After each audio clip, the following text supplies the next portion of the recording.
Hello, class. This is a continuation of the last lecture that we had, and I wanted to look at the theorems of Pappus and Guldinus and the centroids of composite bodies. So what I'm going to do is I'm going to finish up this last one that we had right here, and in just doing it, I think all of these are pretty straightforward. I did this in the last lecture, so you can see where the 17.5 centimeters comes from. And what I basically did was I took number one, and instead of leaving it like that, what I did was I put it like this, right? So that I could then figure out where that centroid is going to be relative to everything else. And the last one that we're going to find, because I switched this around so that this would be x equals 0.1111 y squared. And of course, that's backwards. That would be 1 minus that. But you can see that we can use that. And so now, to find out what the distance is from here to the actual y centroid, we're going to find this distance right here from this sheet that we've got for the parabolic spandrel. Except we got to switch the things around, of course, because now we're looking at it like this. And so we can see that this distance right down here, right to our centroid, we figured out was 17.5 centimeters out of the 25 centimeters, right? So that would be going right through there. But now what we want to do is we want to find out where the centroid is here. And of course, that's going to be back from here a distance, and in fact what we would see here if we look on the thing is that this should be 3a over 4, right? Leaving this to be a over 4, and we know that this distance here is 15 centimeters, right? So if I take 15 centimeters and I divide it by 4, then that gives me 3.75 centimeters. So the last thing that we're going to get, and we're going to, of course, mark it off from the bottom because we're going to use this, right, as our x and y axes, right from there. This is going to be, as I said before, our origin. So we want to find out where it is relative to that. And so this is going to be up on the y-axis. The y-bar for number 1 is going to be 3.75 centimeters. All right. And so now we have all of our individual x centroids. We got all of our individual y centroids. We've got all of our individual areas all established for all of the various different individual areas that we have here. Now what we want to do is we want to add these up, and we want to find out what the overall centroid. So let's do the overall x centroid. Well, the first thing we want to do is we want to multiply 17.5 centimeters, right, times 125 square centimeters plus 27.5 centimeters times 75 square centimeters plus 32.5 centimeters times 50 square centimeters plus 37.5 centimeters times 25 square centimeters, right? And then all of that, I'm just going to try to do it this way because I really only need this. It's going to be the sum of my areas.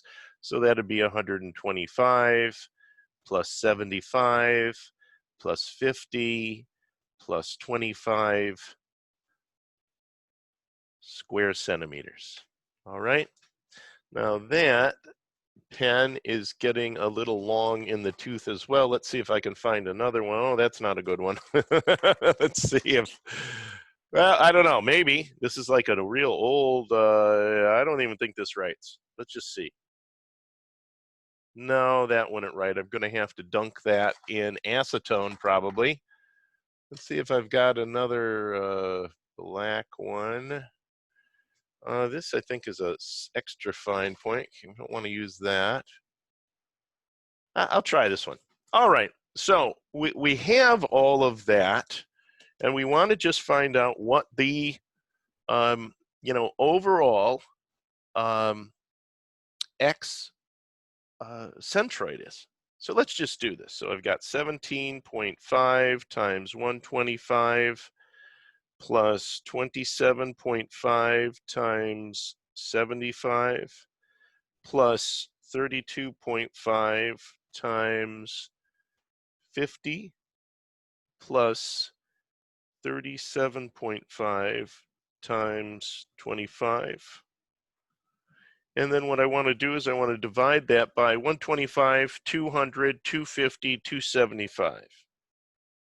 We can just do that in our head. And that gives me 24.772. So let's write that here. X bar, for the entire area. Not a good pen. Maybe I can use one of these up here at least to get through this, and then I'll buy a whole bunch of new ones and actually go out and pop these in some acetone. All right, so what we find is that X is going to be 24.77 centimeters.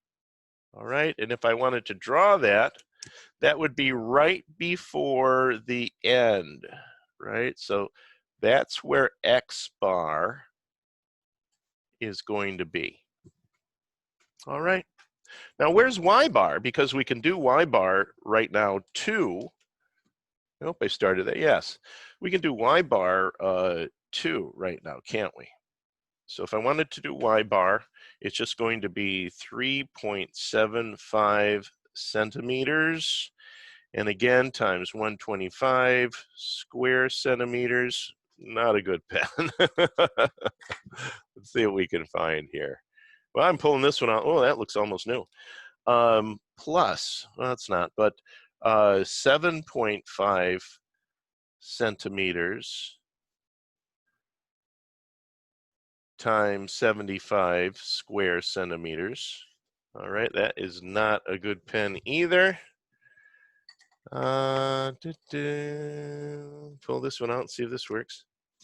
Plus 5 centimeters times 50 square centimeters. Okay, no, that's no good. I may or may not find one, so we'll see. And then let's do the last one here too, which is plus 2.5 centimeters. Oh, that's pretty good. Times 25 square centimeters. All right, so we've got that full thing, and just like before, we want to divide that. I'll just add them all up. 200, 275, so 275 square centimeters. So Y bar then, let's just throw all of those in there. 3.75 times 125 plus 7.5 times 75 plus 5 times 50 plus 2.5 times 25, and that equals 1343.75. Divide that by 275, and that gives us 4.88 centimeters. Right? And so if I wanted to draw that there, well, where would 4? Let's see, right here, that's 5. So it would be just below that last one, right? And that would be our Y bar for the entire thing there. All right, now what I want to do is I'm going to introduce the theorems of Pappus and Guldinus.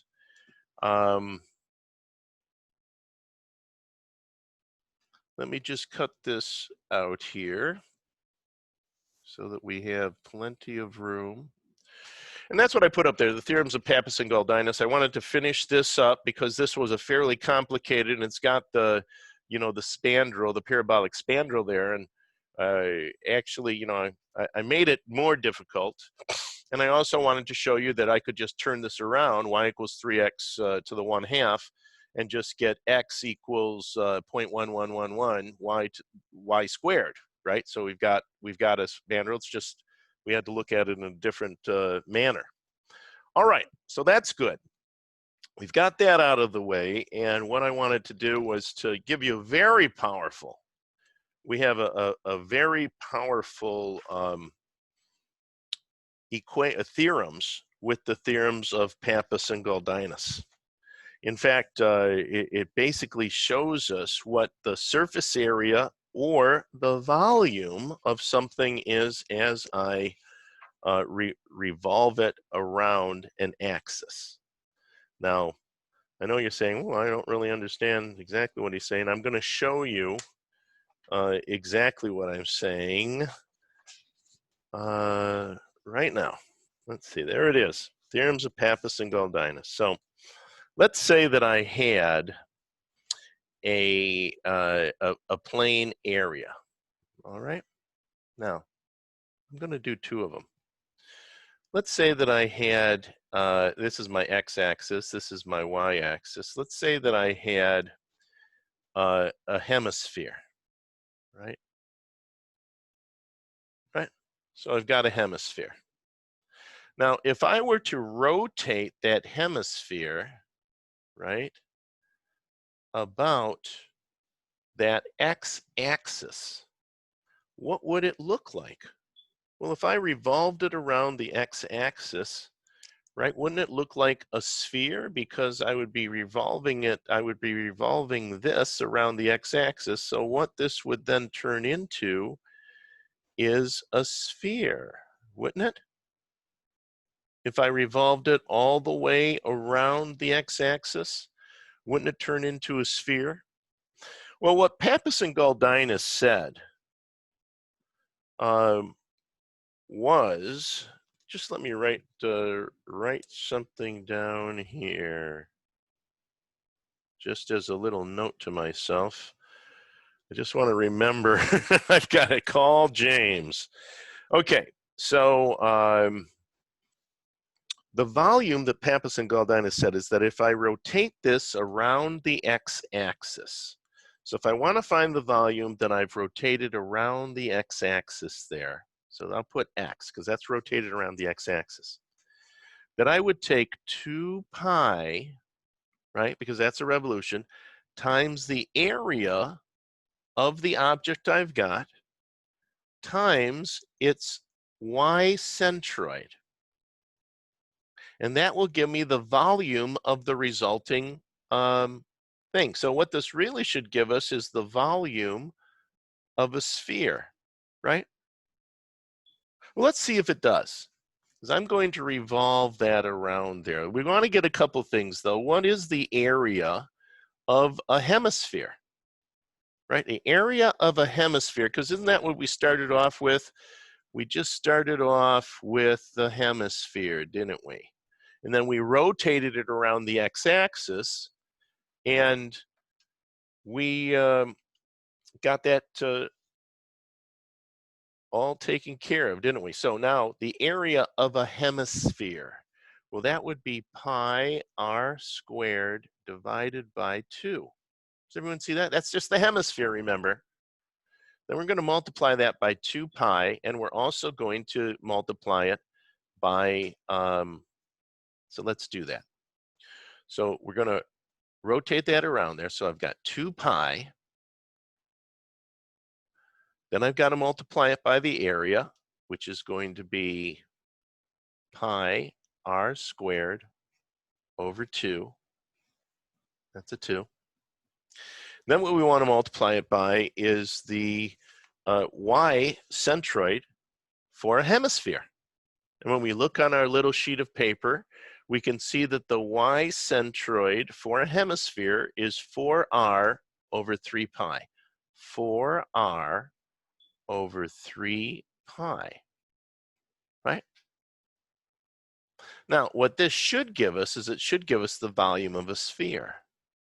And we know what the volume of a sphere is. The volume of a sphere, we've just, you know, committed that to memory, 4/3 pi r cubed, right? Everyone knows that. Everyone who's an engineer knows that the volume of a sphere is 4/3 pi r cubed. Now let's get rid of some of these. Well, that pi goes with that pi. That 2 goes with that 2. The 4 is going to stay there. The 3 is going to stay there. And then I've got r squared times r. Well, that's cubed. So isn't that 4/3 pi r cubed? I know. You're thinking, wow, that's pretty good.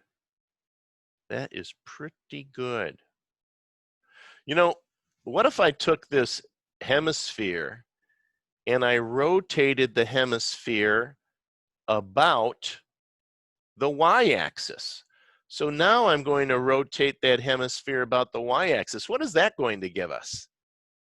If I rotated that hemisphere, right, about the y-axis, then it's going to give me a torus, right? A torus with really no circle there. It's just going to be, God, how could I really draw this? I guess I could draw it like that. I guess it would sort of be like a half torus, wouldn't it? God, I don't even know if I could draw it because I'm not good at drawing, right? It would be something like this. I don't know. Anyway, it would only be a half torus, and so we don't really want to do that. So what I want to do is I want to make a torus. And so I'm going to put one down here, but now what I want to do is I'm going to put a circle. And I'm going to say that that circle is a distance away, so that when I make this torus, right, it's going to go all the way around there and be a torus. You're probably thinking, well, what is the equation for the volume of a torus? And I have to say that off the top of my head, I don't know that. I'm just going to pick that out for a second, just a second.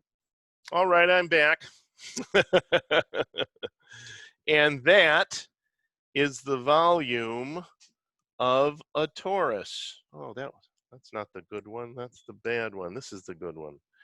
Okay, so this is the volume of a torus, pi r squared times 2 pi r, right? And so we know that this is that. So let's use our theorem of Pappus, because what I'm going to do is I'm going to revolve this around the y-axis. And so I'm going to need to know what the x is of that, right? The x centroid. And that is going to be r, because the distance from here is capital R, isn't it? The small distance here is small r. So let's just use our equation from Pappus and Guldinus. 2 pi times the area times the, well, in this case, it would be the x centroid. So if I wanted to find the volume, let me just do this. So if I wanted to find the volume rotating it about the y-axis, it would be 2 pi times a times x bar, wouldn't it? And that would be for this one right down here. And we believe that it's going to come to pi r squared times 2 pi r. So let's do that. So it's 2 pi. What's the area of a circle? The area of a circle is pi small r squared, right? So 2 pi times the area of a circle times the x bar that we're going to have here. And that x bar is just r, isn't it? That's the distance from the origin out to the center of the circle. So if I were to rewrite this, wouldn't that be pi r squared times 2 pi r? Right? I didn't even have to look this up on Google, really, did I? Because I could have used the theorems of Pappus and Guldinus to figure out what the volume of that is going to be. And you know, if we did that, I'd have to come up with R and stuff. But yes, it gives us exactly the same equation as we took out of the book. Same thing is true here. We know that the sphere is 4/3 pi r cubed, but we could easily derive that using the theorems of Pappus and Guldinus. Right now, another thing, let's say that I wanted to find the surface area of this. Well, the surface area is not using the centroids that we've got up here, the centroids of plane areas. What you've got to use is you've got to use the centroids of line segments. The centroids of line segments is going to give you the surface area, and so it's a theorem very much like the first one. So if I wanted to find the surface area of this that I revolve around the x-axis, right, just like I did up here, the surface area is going to be 2 pi, right, times L times y, I should say y prime bar, because the prime indicates that it's the centroid for a line segment rather than the centroid for a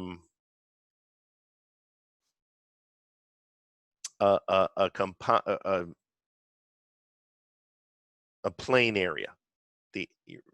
So it's a line. All right, so let's try that and let's see if what we get is 4 pi r squared, because we know that the surface area for a sphere is 4 pi r small r squared, right? And so that's what we want to do here. So we're only working with this hemisphere, remember, and we're rotating it about the x-axis.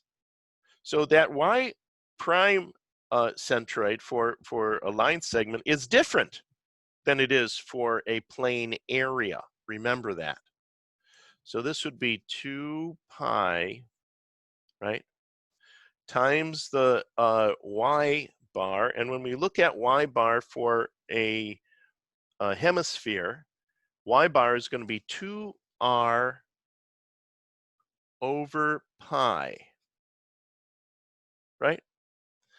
And then what is the length of this hemisphere? Well, we know that it's 2 pi r for a full sphere, circle, but we're only using half of a circle here, right? So that's just going to be, instead of 2 pi r, it's just going to be pi r. Right? Now let's simplify this a little bit. We've got a pi here, we've got a pi here, those pi's cancel out. I've got 2 times 2, that gives me 4 pi r squared. 4 pi r squared. So everybody, don't forget, right? That is the line segment that we've got, that we're looking at, the full distance of that line segment. That's where the pi r comes from. That's where we get 4 pi r squared. And of course, that is the area for a sphere, as everybody could see. And we could do that same thing if we wanted to figure out what the surface area of this torus was. So that would be the surface area of a sphere. How about the surface area of the torus that we have? Well, we still got, right, that is still a full circle there. So it's going to be 2 pi r. So let's do that. So 2 pi, right? And then we want the length of the outside circumference of a circle, which would be 2 pi r. And then we want y prime. And so y prime for this is just going to be capital R, isn't it? So there you go. So now we've got 2 pi small r times 2 pi capital R. And I'll tell you what, if you give me, well, why don't I write that out? So that would be 4 pi squared R capital R. I haven't looked that up, but I'm going to pause right now and I'm going to look up and see if that is exactly right. Well, of course it is. I love it when everything goes right. So that is where we are now. You can see that we've used the theorems of Pappus and Guldinus to figure out the various different equations for things that we might not have at our fingertips, like this torus. You know, and many more complicated things. The theorems of Pappus and Guldinus are very powerful theorems that can give you the equations for cones. I mean, what if I was to take something like this, a triangle, and I was to rotate it about? Wouldn't that give me a cone? Right? That would give me the volume of a cone. And I think everybody can do that. You know, see how we could go even further here with a whole variety of different things. You know, we've got a second. Why don't we come up with the volume for a cone? I'm just going to cut out a little section here. Got a couple of minutes. What would be the volume for a cone? Right? All we're going to do is we're going to take a triangle and we're going to rotate it around a thing. And so if we've got a triangle here, I think everybody can see that, in fact, where can I put I'm running out of room. I'm going to cut a piece out here. Let's say that is my y-axis and that's my x-axis, and I'm going to put the triangle just like that, right? And this distance here is going to be b, and this distance here is going to be a. All right? Now, and then where is our x-axis? Our x-axis would be at 1/3 a, right? X prime, x would be, or x bar would be at a over 3. And I'm going to circle that, and I'm going to put that right over here so that we know. So if we use the theorems of Pappus and Guldinus, I've got 2 pi times that, which would just be AB over 2.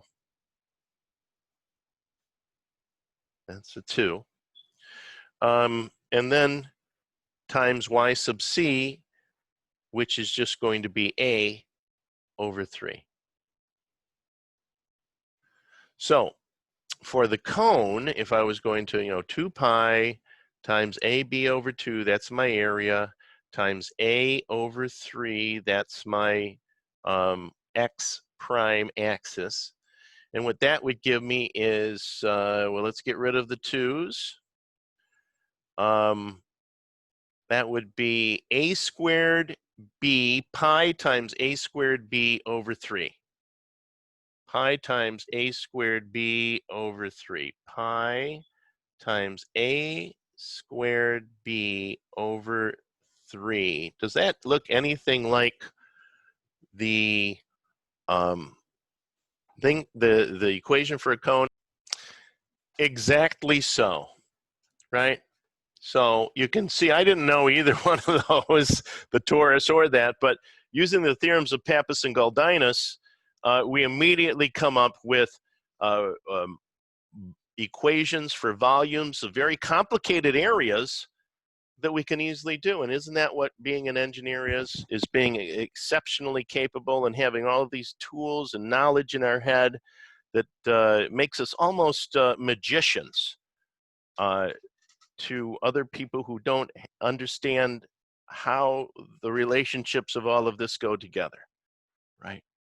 Okay, I'm going to hold it there for this lecture. We've got another lecture coming up. I'm not going to, focus on centroids now. What we're going to do is we're going to move away from centroids, and we're going to start to get into moments of inertia of plane areas. And that's important. Both centroids are important, and moments of inertia of plane areas are important, especially when we get into solid mechanics or strength of materials. Okay, so let's end this here, and then we're on to the next lecture.